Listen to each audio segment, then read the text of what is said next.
मैं एक सोहर गीत गा रही हूँ। अच्छा लगा लाइक सब्सक्राइब शेयर करना, कमेंट में बताना कैसा लगा।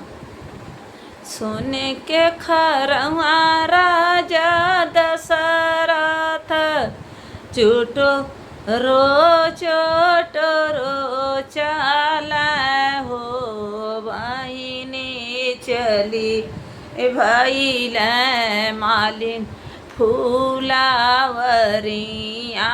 मालिनी यहाँ से रजा कर बहिनी राजा चली भैल मालिन फूलावरिया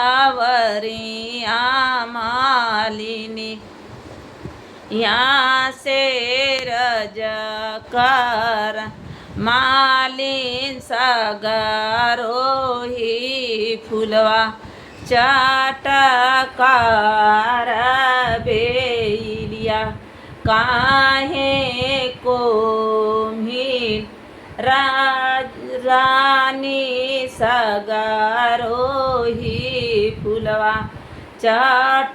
चटकार बेलिया काहे को मिल बोलिया तये राजा बोलला तू बोल ना जानला हो राजा जाई के पूछा हो रानी कौशल्या कामने गुनावा बाझीन राजा जाई के पूछा हो रानी सुमित्रा कामने गुनावा बाझीन राजा जाई के पूछा हो रानी के कही कामने गुना बाझीन इतनी बचन राजा सुनान सुनाऊ नाही पावल हो इन्हीं घोड़े पीठे भैल आसावार माहलिया ओ राजाला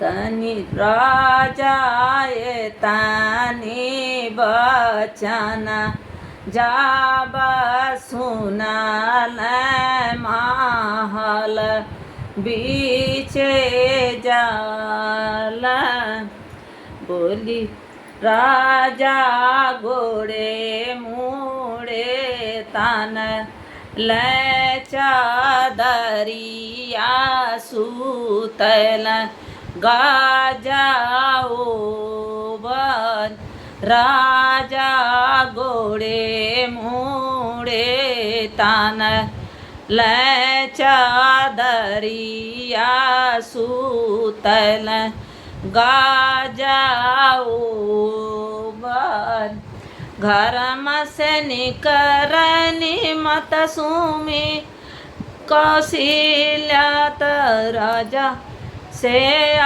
राजा कर हो राजा कला तू कुला दातू अनिया खरैया तू हरे हुई है राजा कला तू ही कुला दातू अनिया खरैया तू हरे हुई है कैसे करी रानी कुला दातू अनिया खरैया काहे होई है हो रानी अनाग्रह में होई गैला सोरती नाहुन रानी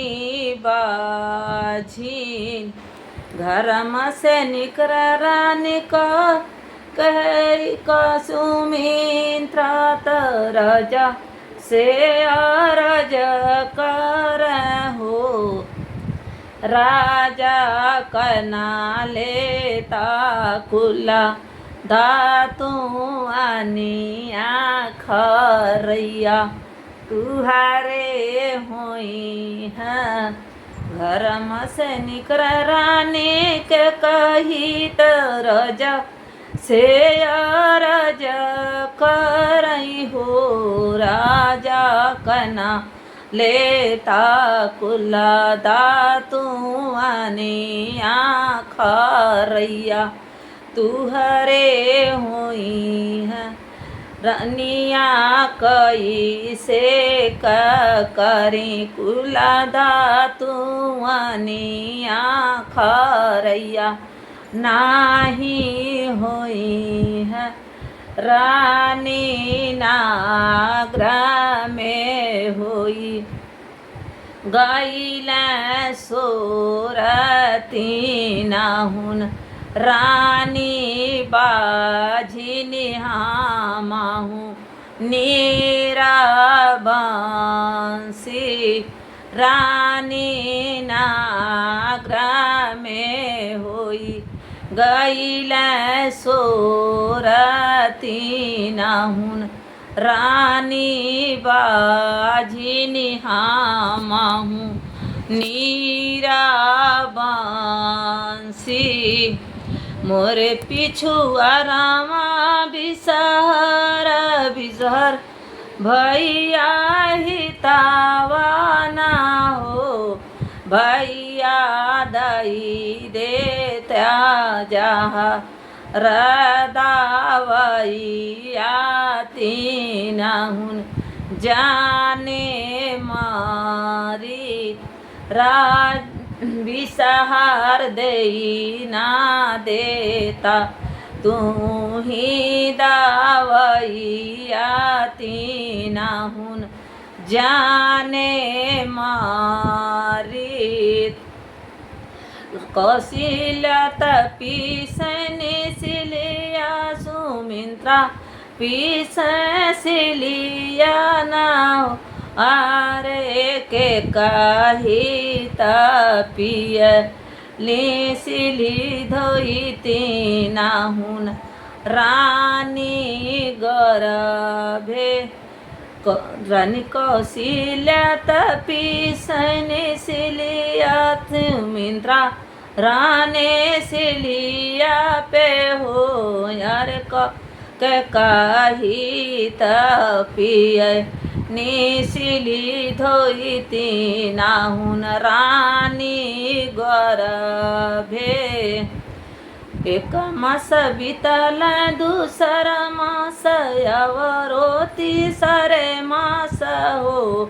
बहिनी तीसरे मेल होई गई न सोरती नाहुन। रानी गरभे से हो बहिनी तीसरे में सोराज भइल तीनहुन। रानी गरभे से हो।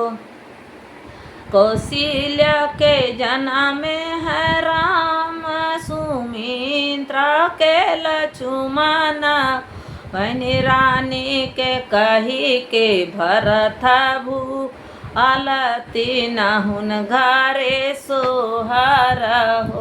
बहिनी के कही के भरत भुआल तीनाहुन घरे सोहर हो।